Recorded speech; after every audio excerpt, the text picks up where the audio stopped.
사랑하는 유튜브 시청자 여러분 안녕하십니까. 존버나드입니다. 자, 시청자 사연 읽어드리고 제가 또 좋아하는 저의 인사이트를 드리려고 이렇게 영상을 마련했습니다. 그래서 제가 드리고 싶은 거는 수소차에 대해서, 수소차가 생기면은 전기차가 다 망하나 그런 얘기도 해드리고, 수소차의 장점과 단점 이런 것도 해드리면서 전체적인 얘기를 한번 제 나름대로 조사한 얘기를 해드리도록 하겠습니다. 그래서 이혜진님이 댓글 남겨주셨는데요. TQQ 넘버겠죠? 난바 좀 가르쳐주세요. 매수하고 싶어서요.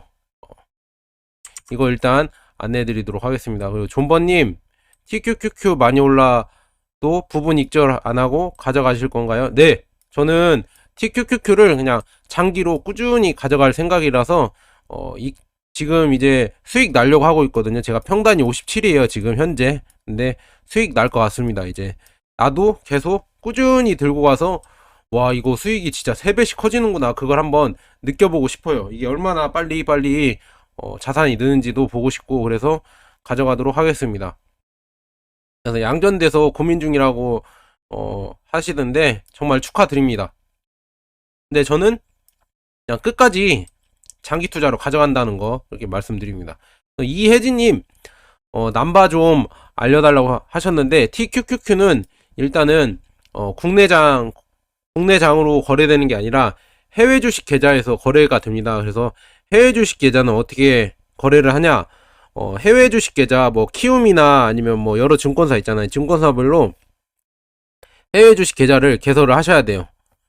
그 다음에는 이렇게 치면서 알려줄게요. 해외 계좌 그냥 개설하는 거예요. 해외 주식 계좌 개설하시고요. 그 다음에 두 번째로는 이제 환전을 하셔야 돼요. 돈을 예수금 넣는 건 아시잖아요. 그래서 예수금을 넣어서 환전을 한다. 그 다음에 매도를 한다. 이거는 똑같아요. 국내 장이나 똑같은데, 그 아까 넘버를 알려달라고 했는데 이게 숫자로 하는 게 아니라 미국은 해외장은 티커명으로 하거든요. 티커명이 뭐냐면 뭐 QQQ, TQQQ, SPY 이런 것처럼 다 영어로 알파벳으로 이런 이름이 있습니다. 이렇게 검색을 하셔서 투자를 하는 겁니다. QQQ가 이게 나스닥 100이고요. 그 다음에 TQQQ가 3배, 나스닥 3배, 나스닥 3배 레버리지고, 그 다음에 SPI가 S&P 500. 이렇게 하면은 이해가 빠르실 거예요. 무슨 말인지 아시겠죠? 그래서 이런 식으로 QQQ로 이렇게 검색을 해서 투자를 하신다 보시면 될 것 같아요. 그래서 아까 물어보신 혜진님은 국내 장에는 상장이 안 되어 있으니까 해외 주식 계좌를 만드셔서 거래를 하셔야 될 거예요. 네, 이렇게 말씀드립니다. 자, 이은경님이 오늘의 핵심 댓글 남겨주셨는데요. 차전 비중 가장 많이 차지하고 있네. 이것도 비중이 중요합니다. 그래서 비중을, 차이나 전기차는 제가 봤을 때는 20에서 30, 20%도 넘기면 좀 그렇습니다. 그냥 50에서 60은 결국은 우리가 투자하는 나스닥 100이나 S&P 500, 그 미국 지수에 투자를 하시고요. 차이나 전기차는 이런 테마주 있잖아요. 테마 ETF는 20에서 30, 20하고 필라델피아 반도체 20, 뭐 이렇게 또 이것도 쳐서 한번 해보도록 하겠습니다. 그러니까 비중이 중요해요, 여러분. 비중이 중요하다. 왜냐? 상투해야 되니까. 맞죠? 비중이 중요하잖아요. 그래서 제가 추천드리고 싶은 비중은 미국 지수 추종 있잖아요. 추종이 50에서 60, 이거는 거의 이렇게 가져가야 됩니다. 그래야 멘탈 조절이 돼요. 그 다음에 뭐 테마 ETF 있잖아요. 테마 ETF들 힐 받나 봤냐 말라 빌 받나나 또 뭐 있죠? 차전 차이나 전기차, 그 다음에 또 뭐 있을까? 항플러스, 탑10 유니클로는 아니고 탑10입니다. 탑10 미국 테크 탑10. 그 다음에 또 여러 개 있겠죠. 갑자기 생각이 안 나는데 미국 테크 탑10. 아니 그냥 여기까지 해서 그냥 이렇게 보시면은 이거를 10%씩 가져가도 되시고요. 10%씩 가져가도 되고, 아니면은 차이나 전기차를 내가 좋아한다면 20, 많이 해서 너무 사랑한다 하면은 차이나 전기차 뭐 30% 이렇게 가져가는데, 이거 차이나 전기차를 거의 막 90%, 80, 막 90 이렇게 가져가시면은 이거는 조금 잘못됐다고 생각하거든요. 이게 왜냐하면 멘탈이 힘들어집니다. 이렇게 투자하면 이렇게 떨어지면은 멘탈이 힘들다. 저는 이렇게 말씀드렸습니다. 차이나 전기차를 아무리 사랑해도 이 말이 있잖아요.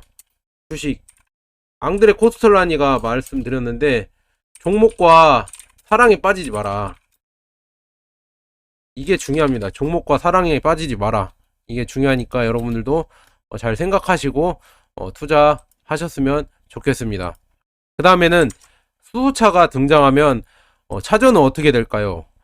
세계 경제에 박식하십니다. 제가 이런 거 세계 경제의 큰 손들의 금융 엘리트들이 어떻게 세계 경제를 이끄는지 그런 거를 약간 좋아해서 많이 파고 있는데, 수소차가 등장하면은 차전은 어떻게 될까요? 망할 건가? 아니면 계속 갈 것인가? 이거를 궁금하시죠? 여러분들도 안내해 드리도록 하겠습니다. 그래서 일단은 우리가 수소차를 간략하게, 저도 뭐 엔지니어 이런 여기 전공이 아니라서 간략하게 그냥 제가 이해한 부분을 여러분들 이해시키도록 하겠습니다. 자, 수소 작동 원리에 대해서 쉽게 말씀드리겠습니다. 수소 탱크 여기 보이시죠? 탱크 기름 탱크라고 하잖아요. 여기 저장한 데에서 결국은 수소를 전기 발생 장치에 보냅니다. 전기 발생 장치에 보내서 연료 스택에서 산소랑 화합을 시킵니다. 이게 여기서 산소랑 이렇게 화합을 시켜서 물이 나오면서 결국 전지가 나와요. 그래서 전지를 모터에 보내요. 모터에 보내서 운동 에너지로 만들어서 차량을 움직입니다. 그리고 주행 상태에 따라 연료 전지에 이렇게 여기에 보관을 합니다. 전기를. 무슨 말인지 아시겠죠? 이렇게 나온 다음에 수소에서 에너지를 발생시켜서 운동 에너지를 또 차량을 끌게 돌린 다음에 그 다음에 전기를 또 저장을 하고, 이런 프로세스로 가고 있습니다. 그래서 지금 보시면은 중요한 장치가 배터리가 있겠고요. 그 다음에 운전장치, 여기 모터라고 하죠. 모터죠. 그 다음에 이게 수소 탱크, 모터랑 이게 수소 분리해서 이렇게 운동 에너지를 내는 거랑 합쳐 있는 것 같아요. 그래서 그렇게 돼 있다, 이렇게 보시면 될 것 같습니다. 그래서 수소차는 어디에 강점일까 여러분들이 궁금하시잖아요. 수소차는 버스나 트럭에 강점이 있습니다. 버스나 트럭에 강점이 있는 게, 왜냐하면은 지금 이 버스나 트럭은 상용차잖아요. 매번 돌아다녀야 되고, 그 다음에 만약에 지금 뭐 화물 운송 하시는 분들 있잖아요. 화물 운송 하시는 분들은 뭐 200km 300km 갔다가 다시 또 200km 300km 돌아오셔야 되잖아요. 근데 이게 주행거리가 그렇게 안 나옵니다. 이렇게 차가 커지면 또 배터리도 많이 들어가고, 배터리가 많이 들어가면 그만큼 돈이 많이 들어가겠죠. 이 차를 만드는데 막 5억이 든다고 하면 못 살 거 아니에요. 너무 많이 들잖아요. 배터리 가격 때문에. 그래서 수소로 하면은 차가 가벼워지고, 일단은 수소를 충전식으로 하면 차가 가벼워지고, 그 다음에 바로 갔다가 수소 충전소에서 충전한 다음에 바로 올 수가 있습니다. 200km 300km 갔다가. 근데 전기차는 일단 주행거리도 짧을 뿐더러 가면은 또 충전하는데 막 1시간 막 2시간 이렇게 걸리겠죠. 그래서 이게 단점이라서 버스나 상용차들 있잖아요. 버스, 그 다음에 큰 화물차들, 이런 트럭들, 그런 거에 지금 그런 거에 수소가 쓰일 것 같다, 이렇게 해서 거기에 장점이 있는 것 같아서 수소 자동차가 이렇게 개발되고 있는 것 같습니다. 그래서 결론은 전기 자동차가 나오는데 왜 굳이 수소 자동차가 나오냐, 이런 얘기를 물어보시면은 저는 이렇게 답해드리고 싶어요. 이제는 화석 연료에서 우리가 석유를 써서 뭐 어디 모터를 돌린 다음에 에너지를 생산을 해냈잖아요. 근데 그거를 이제는 이렇게 석탄의 시대에서 석유의 시대로 지나갔잖아요. 그 다음에 석유의 시대에서 가스에서 이제 소형 원전, 그 다음에 원전에서 신재생으로 이렇게 넘어가는 시대가 올 겁니다. 계속 오고 있는데, 지금 지금 가스 시대로 오니까 지금 러시아랑 미국이랑 지금 이렇게 알력 다툼을 하는 거죠. 가스를 누가 장악하냐. 그래서 거기서 다 수소를 생산을 해내서 이게 파이프라인을 통해서 탱크놀이나 트레일러를 이렇게 옮겨서 뭐 수소 택시, 수소 버스, 선박, 뭐 열차, 드론 이런 걸 돌리고, 가정용 뭐 이런 발전기를 돌리고, 그리고 발전용 발전기 돌리고, 가스 터빈을 이렇게 돌리고 그러는 겁니다. 그러니까 전체적으로 우리가 막 모터를 돌리거나 에너지를 생산하는 거 있잖아요. 그거를 이제 석유, 기름에서 수소로 다 바뀔 겁니다. 왜 이렇게 물어보냐면, 탄소 제로, 탄소를 생산 안 하게 하려고, 탄소를 배출 안 하게 하려고 결국은 석유가 하는 일을 이제 수소로 대체를 해야 되는데, 그러려면 수소를 생산해야 되잖아요. 그거를 가스가 이제는 석유 대신 대체할 거다. 왜? 가스가 그래도 가장 탄소 배출은 적게 하니까. 그 다음에 가스에서 이제 소형 원전으로 이제 기술이 나오면 소형 원전으로 넘어가야 될 겁니다. 그래서 소형 원전에서 이제 어느 정도 또 해주면은 또 2, 30년 지나면은 완벽하게 우리가 이제 태양광이랑 풍력, 수력이 이제 효율성이 높아지면서 여기에서 이 에너지로 수소를 생산할 수 있다고 하면은 이제 완전 신재생 에너지로 넘어가는 겁니다. 그러면은 탄소 배출 없이 이렇게 우리가 지속 가능하게 계속 물을 분해해서 이렇게 수소 에너지를 생산할 수 있겠죠. 그러니까 물은 우리가 어디에나 다 있잖아요. 그거를 분해해서 수소로 만들 수 있으니까 더욱더 에너지 대란은 없어질 겁니다. 지금 석유는 나오는 데서만 나오니까 지금 이렇게 전쟁이 나오고 그러면은 에너지 대란으로 가격이 올라가잖아요. 근데 물은 그래도 어디에나 다 있으니까 이런 수소 에너지가 만약에 활성화 된다고 하면은 결국은 탄소 배출도 없고 에너지 대란도 이제 없어질 것이다. 이렇게 보면 될 것 같아요. 그러니까 수소로 큰 틀, 크게는 수소로 이렇게 넘어가는 겁니다. 무슨 말인지 아시겠죠? 그래서 수소, 거기에 하나가 수소 택시, 뭐 수소차, 수소 버스 뭐 이게 나오는 겁니다. 무슨 말인지 이렇게 이해하셨죠? 너무 깊이 들어가면 우리 이해를 못하니까 이렇게 해드립니다. 그래서 수소차는 왜 나오냐, 그런 것도 또 하나의 전기차의 단점이 있어서 나오는 거거든요. 지금 우리가 리튬 가격이 엄청나게 올랐잖아요. 계속 오르고 있고, 원자재 가격이 오르니까 결국은 이런 친환경이 멀어지네 하고, 뭐 테슬라도 가격 인상을 엄청나게 하고 있잖아요. 그래서 전기차 가격이 계속 비싸질 수도 있다. 왜냐하면은 원자재 가격, 히토류나 아니면은 뭐 탄산, 리튬, 코발트, 니켈, 망간 이런 게 올라가면서 원자재 값이 올라가면은 결국 전기차가 수소차에 비해 비싸질 수 있다. 왜냐하면 배터리 가격이 비싸지니까. 그래서 그 반대급부로 수소차가 뜨고 있고요. 그 다음에 아까 말씀드렸잖아요. 이게 전기차 BYD나 CATL에서 이런 거 중국에서 왜 배터리 교체 사업을 하냐면, 아까 말씀드렸듯이 트럭이 딱 가다가 바로 충전을 못하고 1-2시간 기다리는 걸 줄이기 위해서 상용차들 있잖아요. 트럭이나 버스 이런 게 바로 가서 1-2분 만에 배터리 교체해서 다시 또 오는, 그렇게 전기차로 하기 위해서 그렇게 하고 있다고 합니다. 전기 교체 이식은. 그래서 제가 말씀드리고 싶은 거는 수소 트럭이나 버스가 이렇게 나오는 게 결국은 이런 아까 전기차의 단점, 전기차는 트럭이 생기면은 거기에 화물을 또 실어야 될 거 아니에요. 그 힘을 내려면은 배터리가 더 커져야 됩니다. 배터리가 커질수록 돈은 기하급수적으로 더 들거든요. 근데 수소는 그렇지 않습니다. 그래서 대형차나 이런 데는 수소가 어느 정도 쓰일 거라고 생각하거든요. 그렇지만 수소의 단점이 뭐냐, 그렇게 떨 필요가 없습니다. 수소 시대, 수소 전기차가 들어오려면은 아직 멀었습니다. 전기차가 거의 다 상용화 된 다음에 그 다음에 수소차가 들어올 것 같습니다. 지금은 그냥 실험 단계고 개발 단계이지, 이게 상용화 되려면 아직 멀었습니다. 왜 그러냐면 지금 수소라는, 지금 이거 치면서 알려드릴게요. 이게 수소 운송선입니다. 수소라는 게, 일단은 수소가 지구에서 가장 가볍습니다. 가벼운 기체라고 해야죠. 가벼운 기체인데, 이거를 운반하려면 가장 가벼우니까 압축을 해야 되는데 엄청난 압축 기술이 필요하고 이 기술 비용, 운반 비용 이런 게 너무 높습니다.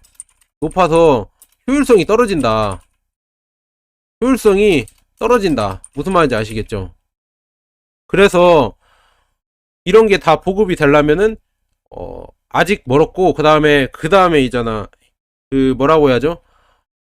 수소차도 결국은 수소차 그 산소를 빨아들이고 그 산소에서 물이랑 수소랑 결합시켜서 에너지를 발생하는데 그 에너지를 발생하는 모터라고 해야죠. 모터에 그런 에너지를 발생하는 그런 제품에 들어가는 게 결국은 뭐 팔라디움 이런 게 들어가는데 이게 히토류입니다. 히토류 가격이 계속 오르고 있다. 결국은 수소차도 이런 원자재 대란 때문에 올라가는 가격을 막을 수 없다. 그리고 수소차도 배터리가 있잖아요. 배터리가 있기 때문에 결국은 그런 것 때문에 가격은 올라갈 수밖에 없다. 이렇게 보시면 될 것 같고요.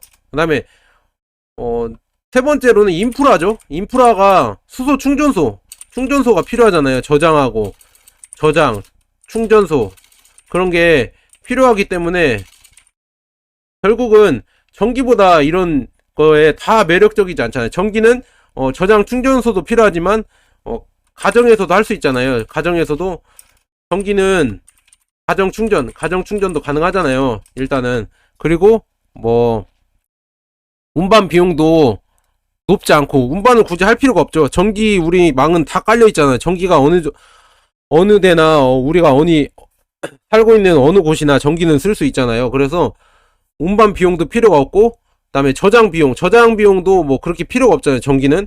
그래서 전기차가 훨씬 유리하다. 그러니까 아직은 수소는 일단은 상용화 된다고 하면은 결국 이런 충전소가 생겨야 되는데 결국은 이런 트럭이나 수소 버스, 그 다음에 뭐 수소 운송선 뭐 이런 거 큰 대형 화물이나 선박 이런데 쓰일 것이지 소형차 지금 상용 우리가 쓰고 있는 자동차들 있잖아요. 전기차 테슬라가 나오는 이런 전기차에는 아직은 도입되려면 아직 멀었다. 훨씬 멀었다.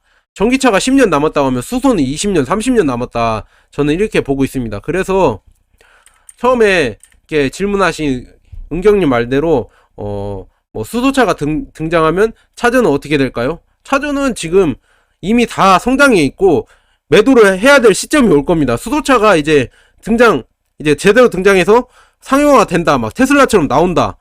그때면은 차저는 이제 매도를 하고 수소 ETF를 사셔야 됩니다. 무슨 말인지 아시겠죠? 그러니까 아직 멀었다. 그러니까 스텝이 뭐냐? 전기차 ETF로 많이 번 다음에 그 다음에 수소차 ETF로 넘어가자. 아시겠죠? 그래서 존 버나드도 계속 그렇게 가도록 하겠다. 이렇게 말씀이 드립니다.